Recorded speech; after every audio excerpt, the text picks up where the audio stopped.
Hello, this is Stacy from Truly Majestic. Let's learn how to arm knit a blanket for beginners. This is the blanket we're going to be making. You can see it's got a braided pattern and it's very soft and stretchy.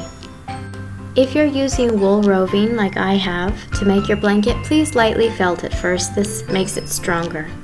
I've put a link in the description of where to go to do that. For this project, you'll need 3 kilos or 6.6 pounds of wool roving or about 150 meters of yarn, a string bag or scarf to transfer extra stitches to, and your arms. Let's cast on 18 stitches. Now to do that, we're going to take our merino wool roving that's been lightly felted and tie it in a knot. With the tail facing forward, put your hand through the loop and then swing the back yarn around to the front and pull it through the loop. This makes more loops. So this is 2 stitches so far, 3, 4, and I'm just going to continue doing this until I have made 18 stitches.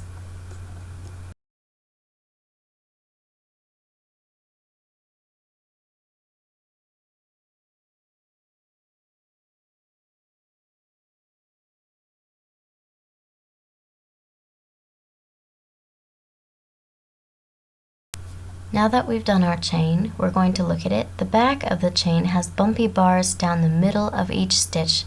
The front has nice V's or plaits, and that'll be the front. We're going to work in the back of the blanket now by turning it around, and I'm going to pull one more stitch through the last loop. This is the first stitch of the next row, and pop it onto my arm. Now I'm going to put the yarn and loop it through each little dash that's in the center of the chain, and this will form the next row. So this is my first dash, and I'm going to put a loop through that one like that, and make sure your hand is going from the back of the stitch to the front of the stitch when you're putting it on your hand. If you put it from front to back, it'll twist the stitches. So we're just going to put loops through all of these dashes, putting our hand through the back to the front of the loop and popping them on our arm.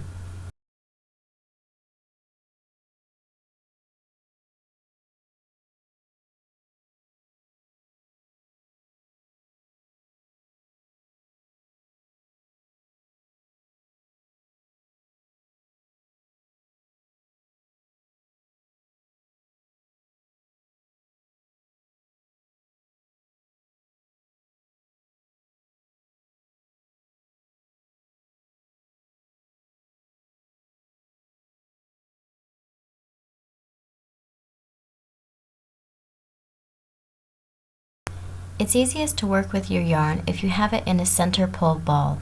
Mine is not in a center pull ball, and I keep tugging it every once in a while. And I'll teach you how to do that on the end of the felting video in the link in the description.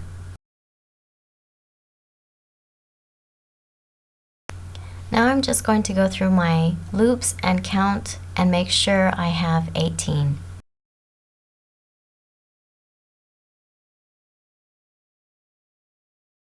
We've been working on the back of the blanket, so now we need to take all the loops off our arm and flip them around so the braided side or plaited side is facing us with those nice V's. So just take your work, turn it around, and then put it back on your arm again. And you should be able to see at the bottom the nice V's. Let me see if I can stretch this out so you can see. Yes, that's the front of your blanket, and that's what you want facing you.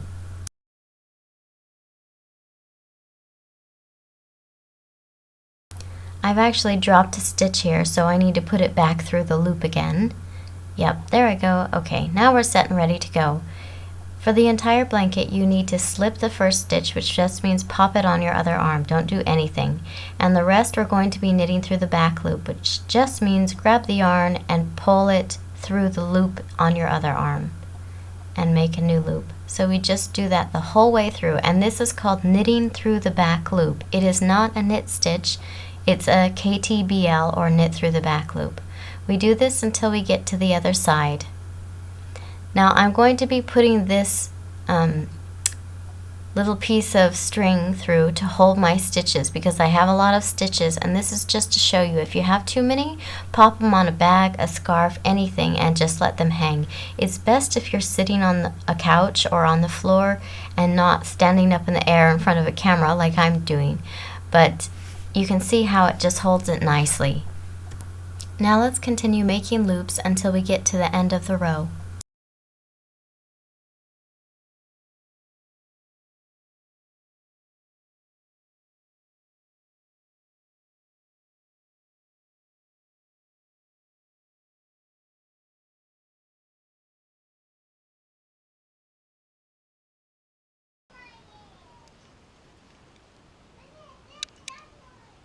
Wow, it's huge!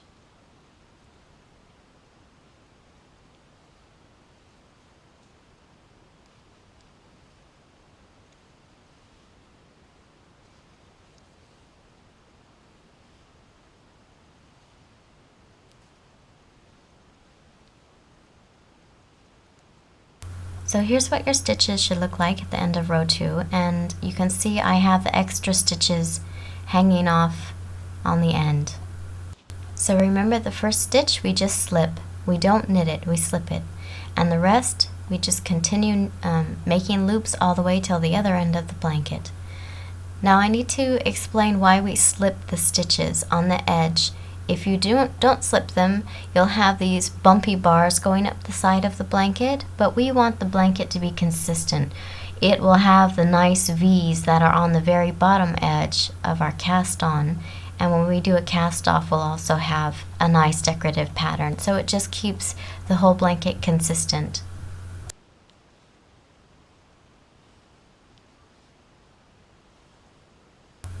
It's time now to transfer the stitches back onto our other arm that we had on that piece of string. And this can be a bit fiddly. I've left the entire thing here. I haven't cut it out and make it look wonderfully easy. It is a bit of a hassle sometimes. And for the rest of the tutorial, I am going to be keeping all the stitches on my arm. That was just to show you if you have too many for your arm, you can easily take them off and hold them on something temporarily until you need to use them again.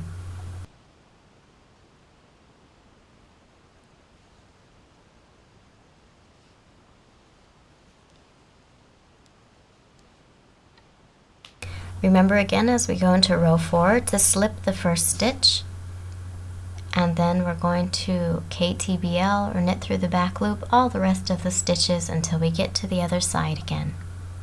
I'm going to be working a bit faster this time. You should have the hang of it. If you need to see it slower, go back to the beginning of the video, watch it again. It's very easy, and if you have any parts of this that you don't understand, please comment below the video. I will definitely get back to you.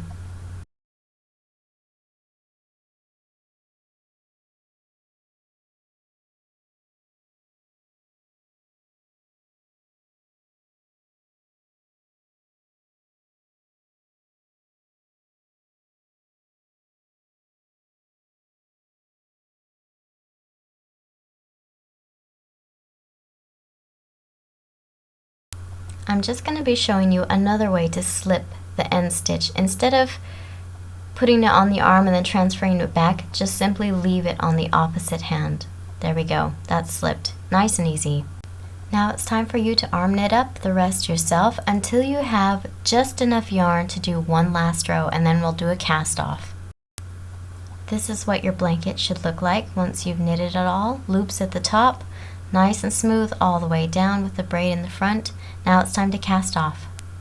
To do a cast off, we're going to start like we always do. We're going to slip the first stitch, and then we're just going to knit one stitch, or KTBL one stitch, and then drop the back stitch over the front and off. And we do that the entire way through. Knit one, put it on our arm, pull the back loop over the front loop, and drop it off. Not knit one, KTBL one. KTBL, put it on our arm, take the back one to the front, drop it off. You get the point. Very easy. All the way till the end when you have one loop left.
Now that we have one loop left, we're going to take all the rest of our excess yarn, which... Hello, this is Stacy from Truly Majestic. Let's learn how to arm knit a blanket for beginners. This is the blanket we're going to be making. You can see it's got a braided pattern and it's very soft and stretchy.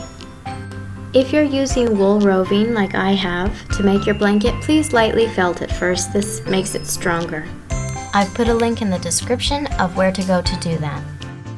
For this project, you'll need 3 kilos or 6.6 pounds of wool roving or about 150 meters of yarn, a string bag or scarf to transfer extra stitches to, and your arms.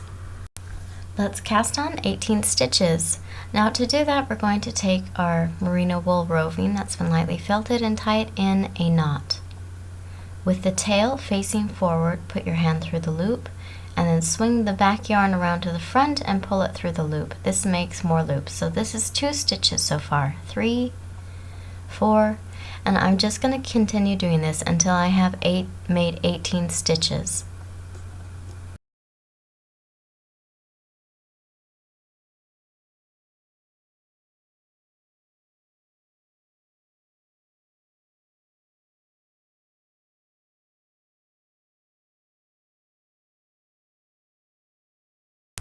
Now that we've done our chain, we're going to look at it. The back of the chain has bumpy bars down the middle of each stitch.